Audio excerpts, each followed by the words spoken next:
বাড়ির দেওয়ালে চিটচিটে কালো তরলের মতো এটা কি? ঘনত্বের দিক থেকে অনেকটা গ্রিজের মতো, কখনো আবার দেওয়াল থেকে চুঁইয়ে পড়ছে। বাসিন্দাদের দাবি একদিন দুদিন নয়, এমনটা হয়ে চলেছে গত 1.5 বছর ধরে।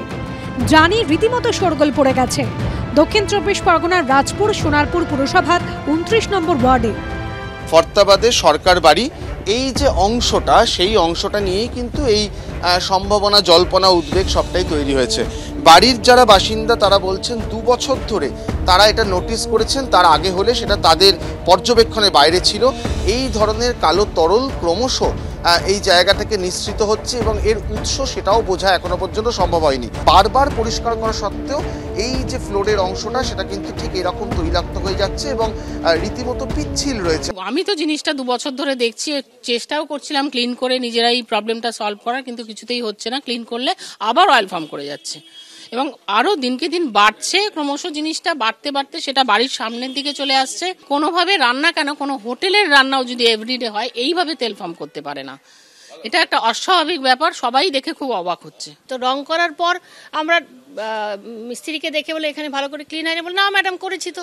ওনারা আবার ক্লিন করলেন, ও বাবা নেক্সট ডে কি তার 2 দিন পরে দেখছি সেম আবার অয়েল ওখানটা দিয়ে।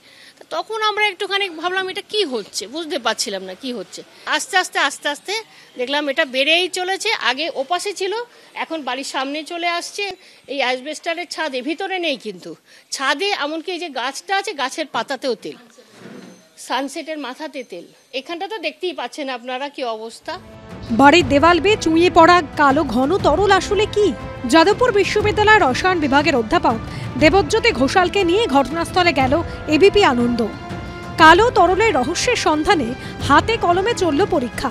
স্যাম্পল কালেক্ট করার চেষ্টা করেছিলাম এর এই যে পিওর যে অয়েলি সারফেসটা আছে তার উপরের অংশটা, এবং তাকে যদি আমরা আগুন জ্বালাই, এই আগুনটা কিন্তু সহজে জ্বলছে না, প্রচুর ধোঁয়া নিয়ে, এবং এর গন্ধ অনেকটা প্লাস্টিক পোড়ালে যেরকম গন্ধ হয়। প্রশ্ন হলো, বাড়ির দেওয়াল এভাবে তেলতেলে হচ্ছে কি কারণে? এইটা পুরোটা ভর্তি হওয়ার পরে, তারপরে কিন্তু স্যাচুরেটেড হয়ে যাওয়ার পরে এটা ওপরের দিকে আস্তে আস্তে ছড়িয়েছে। আমার ধারণা এই অংশটা স্যাচুরেট হয়ে গেলে তারপরে আরও ওপরের দিকে এটা ছড়াবে, এবং এই যে শেডটা রয়েছে এর ওপরেও কিছু তেলের সিগনেচার পাওয়া যাচ্ছে। এটা ক্লিয়ারলি নির্দেশ করে যে মাটি থেকে নয়, আসলে এয়ার হচ্ছে এই তেলটার মাধ্যম। বিশেষজ্ঞদের প্রাথমিক অনুমান, অনেকদিন ধরে তেল জাতীয় চটচটে কোনো পদার্থ বাতাসের সংস্পর্শে এসে এমন কালো রং নিয়েছে। তেল, তাতে কোনো সন্দেহ নেই, কিন্তু তেলের সঙ্গে অনেক ইমপিউরিটি, মানে যেটাকে অপদ্রব্য বলে, সেগুলোও মেশানো আছে। সেই অপদ্রব্যগুলো পলিমেরাইজ সাবস্টেন্স হতে পারে, যেটা দিক নির্দেশ করছে যে এই তেলটা মিনারেল অয়েলও হতে পারে, ন্যাচারাল অয়েলও হতে পারে, কিন্তু তেলটা বহু পুরনো। বিশেষজ্ঞদের অপর অংশ আবার মনে করছে ছত্রাক জাতীয় কিছু থেকেও এমনটা হতে পারে। এটা ডেফিনেটলি এর কোনো পেট্রোলিয়াম সোর্স ডেফিনেটলি নয়।